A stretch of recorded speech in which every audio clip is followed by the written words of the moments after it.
Ei meninos, tudo jóia com vocês, né? Vamos continuar nossos estudos sobre tipos de transporte. Hoje nós vamos focar nos transportes do Brasil. Aqui no Brasil nós reunimos vários tipos de transporte: terrestre, aquático, dutoviário, aéreos. Porém, o transporte mais utilizado no nosso país é, sem sombra de dúvidas, tanto para carga quanto para pessoas, o transporte terrestre rodoviário, que é realizado nas estradas e rodovias, com veículos, ônibus, carros baixos, caminhões, dentre outros.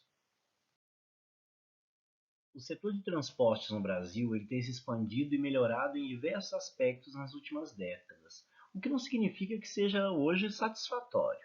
Pesquisas da Agência Nacional de Transportes Terrestres, a ANTT, apontam que para esses dados, sendo que cerca de 60% dos transportes do Brasil é realizado em rodovias, 20% em ferrovias, 13% em hidrovias e 4% em aerovias. Antes de mais nada, vale a pena a gente lembrar as categorias que existem nos meios de transporte. Nós temos o terrestre, realizado por terra, sendo classificados em rodoviários, metroviários e ferroviários, né, as ferrovias. Aquático, também chamado de aquaviários, que ocorrem nas hidrovias, vias de água, sendo classificado em marítimo, no mar, fluviais, em rios, lacustres, em lagos e lagoas. E o transporte aéreo, realizado pelas aerovias, vias de ar, como caso de aviões, helicópteros, balões, entre outros. O transporte dutoviário a gente vai deixar para uma próxima aula, quando a gente for trabalhar um pouquinho sobre mineração e a importância dela para o desenvolvimento econômico do Brasil. Vamos falar um pouquinho sobre o rodoviário. É ainda o meio de transporte pela maior parte dos fluxos de bens e pessoas no país, que priorizou a sua construção para favorecer as empresas estrangeiras do setor automobilístico e, claro, promover uma construção de estradas, rodovias em todo o país. Foi um projeto que a gente chamou desde a década de 40 até a década de 70 de projeto de integração nacional. A expectativa era estruturar o modal rodoviário a fim de proporcionar uma construção de polos industriais de automóveis no Brasil, com o objetivo de ampliar a geração de emprego. Embora hoje as indústrias desse setor empreguem cada vez menos trabalhadores, em função das novas tecnologias das fábricas. Outra característica na implantação das rodovias no Brasil foi a integração das diferentes partes do território brasileiro dentro desse projeto de integração nacional. O grande destaque foi a construção de Brasília. Assim, as rodovias, como é o caso de Belém-Brasília, Cuiabá-Porto Velho e tantas outras, tiveram como uma preocupação básica estabelecer as ligações entre os pontos e as localidades quando até então estavam desconectados. A grande crítica a essa dinâmica que é questionada é a opção de rodovias, é algo que não era muito recomendado para países com larga extensão territorial, como é o caso do Brasil. Em geral, as estradas costumam ter um custo de manutenção mais elevado do que outros tipos de transporte, como é o caso do ferroviário, do hidroviário. Além de ser muito maior o gasto com combustíveis e a manutenção desses veículos. Em virtude dos elevados custos e da política neoliberal da redução de gastos políticos nesses investimentos em infraestrutura, iniciou-se uma campanha de privatização das rodovias lá na década de 90. O auge dela foi na década de 90, mas que ainda hoje ocorre em fragmentos dessas rodovias. Como a gente tem perto da gente aqui a Rodossol, no litoral do estado do Espírito Santo. Apesar disso, a qualidade das rodovias no Brasil é bastante ruim, além da larga quantidade de estradas que ainda hoje, principalmente na região norte do Brasil, não são pavimentadas. Elas são gastos muito onerosos para o poder público, que muitas vezes não consegue atender as necessidades principais desse setor.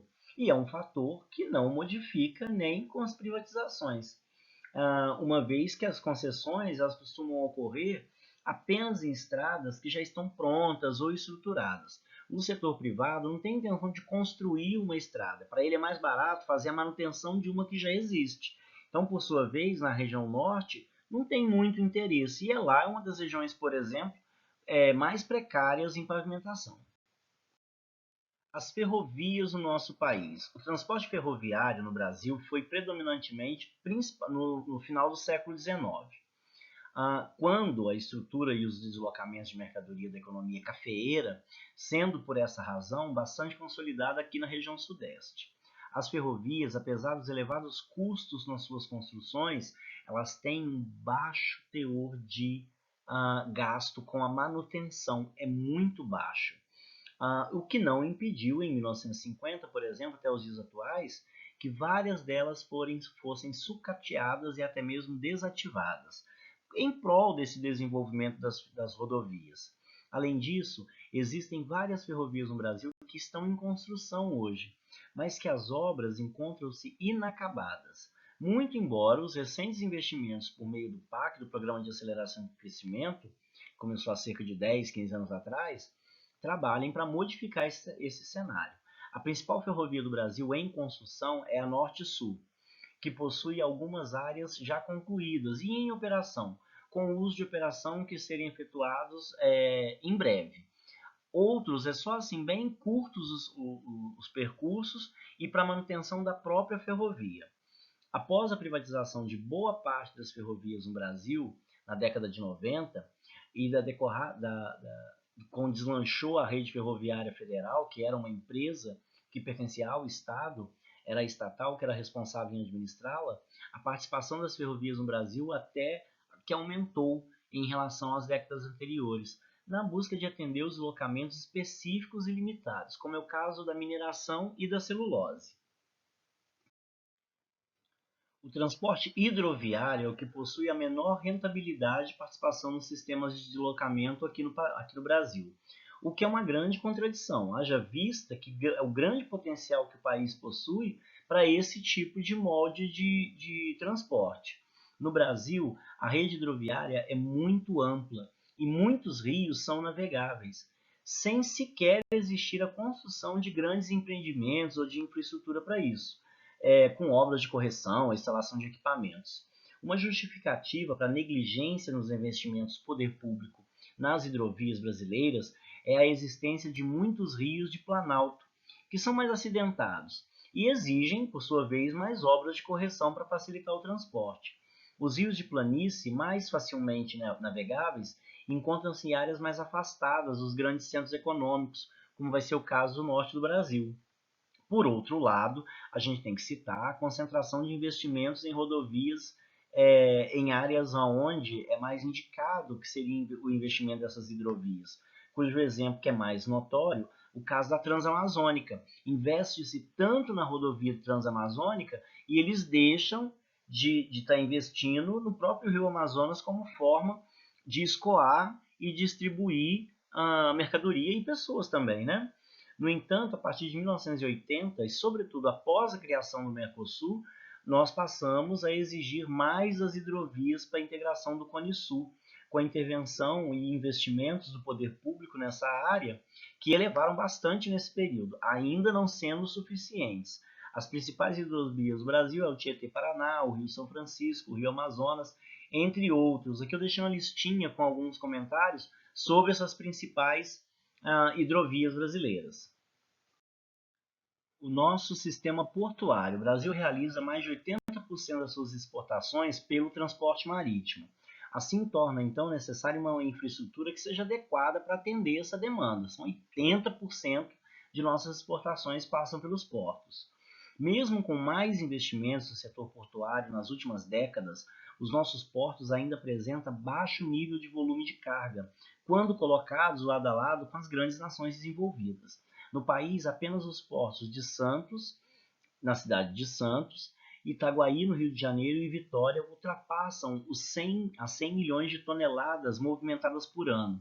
No caso de Vitória, por mais que possa parecer um porto pequeno, existe uma movimentação monstruosa de mineração.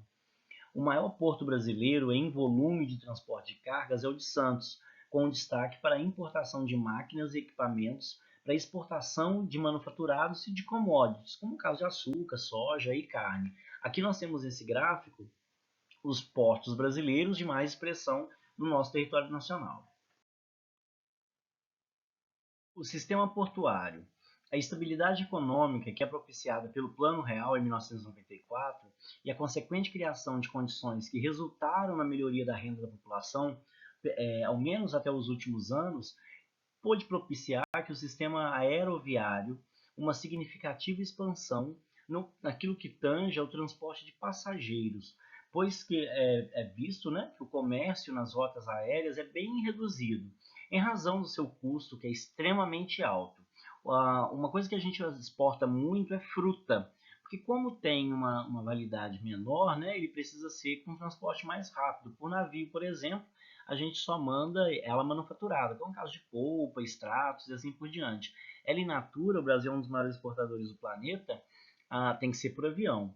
Em termos nacionais, os dois aeroportos mais movimentados do país é na região metropolitana de São Paulo, o Aeroporto Internacional de André Franco Montoro, que é o famoso Cumbica, localizado em Guarulhos, e o aeroporto de Congonhas, que fica na capital paulista. O que a gente pode perceber é que os meios de transporte no Brasil eles precisam de diversificação, para que haja menos dependência das rodovias e dos deslocamentos de mercadorias de pessoas. De uma forma geral, é necessária a instalação de uma matriz multimodal, com vários moldes, né? Com vários sistemas de transportes diferentes, mas que sejam todos eles integrados. Uma outra necessidade é uma maior integração rumo ao oeste do país, principalmente em direção aos países sul-americanos e, claro, ao Oceano Pacífico, que é uma forma da gente escoar boa parte da produção de soja, de petróleo, de gás, que possa sair via oeste, porque a maioria das vezes vai para Porto de Santos, vai para Porto de Vitória, vai para Porto do Rio de Janeiro, e isso acaba sendo muito custoso. Outro ponto que a gente tem que levar em consideração, o fato do não investimento é uma alegação do poder público de não investir tanto em ferrovias, uma vez que o investimento é alto, mas o custo-benefício é muito bom, é que geraria muito desemprego por parte das redes de transporte que empregam centenas de milhares de pessoas. Vamos fazer umas atividades? Eu quero que vocês realizem as atividades do módulo 112, Transportes do Brasil, parte 1. O número 1 e o número 2. Eles estão na página 199. Eu quero a resposta comentada. Vocês vão mandar para mim no dia 19 até meio-dia e 20. Combinado? Gracinhas, no mais, um beijo para vocês, bastante saudade, se cuidem, principalmente agora que a gente está vendo que está cada vez mais aumentando o número de casos investigados, de casos confirmados. Então a gente está começando a entrar aqui no interior do Brasil, nas cidades menores, a gente está começando a entrar no ápice da curva. Então a gente precisa ter muita cautela e muito cuidado. Beijo para todo mundo, fiquem bem, se cuidem e amo mais que Milton Santos, hein?